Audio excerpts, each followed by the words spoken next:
What is the Quran? It is a set of 7th century revelations from God made to Muhammad in 2 cities, Mecca and Medina, in what is now Saudi Arabia. It heralds the truth that there is only one God, not the many gods still being worshipped in ancient Arabia. Of course, this was not the earliest revelation that there is only one God.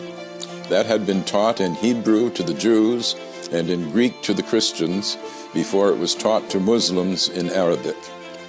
These 3 sets of revelation set apart the people of the book, each with their own special covenant from the same God. There is only one. We believers in one God are on the same team, as it were, and should protect one another's places of worship, listed in the Quran as monasteries, churches, synagogues, and mosques, where God's name is much invoked. The Quran does not confine God's action to the formal covenants of religion. God tells us that He sends messages to all men all the time, beginning with Adam, who repented his sin in the garden and became the first prophet. The unending stream of prophets includes Moses and Jesus. Muhammad himself is the seal of the prophets, not as canceling former covenants, but as confirming them. But the love of God is not brought only by human messengers in the Quran. Creation itself is a set of messages from God, which speak a divine code that we are told to decipher. God's intent can be seen in the beauty and power of the universe.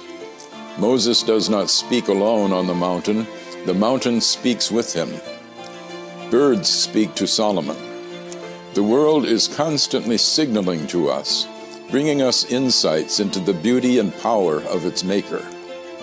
This should call us to a reverence for God's handiwork, an important message for our ecologically challenged era. The Quran has more of poetry in it than of legislation.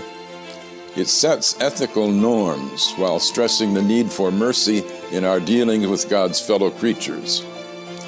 Force is allowed only for self-defense and never as a way of spreading religion.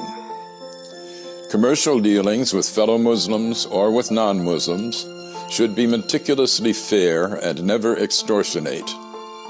The relations of the sexes were still polygamous in the 7th century, as among the ancient Hebrews and the original Mormons, but women are to be honored.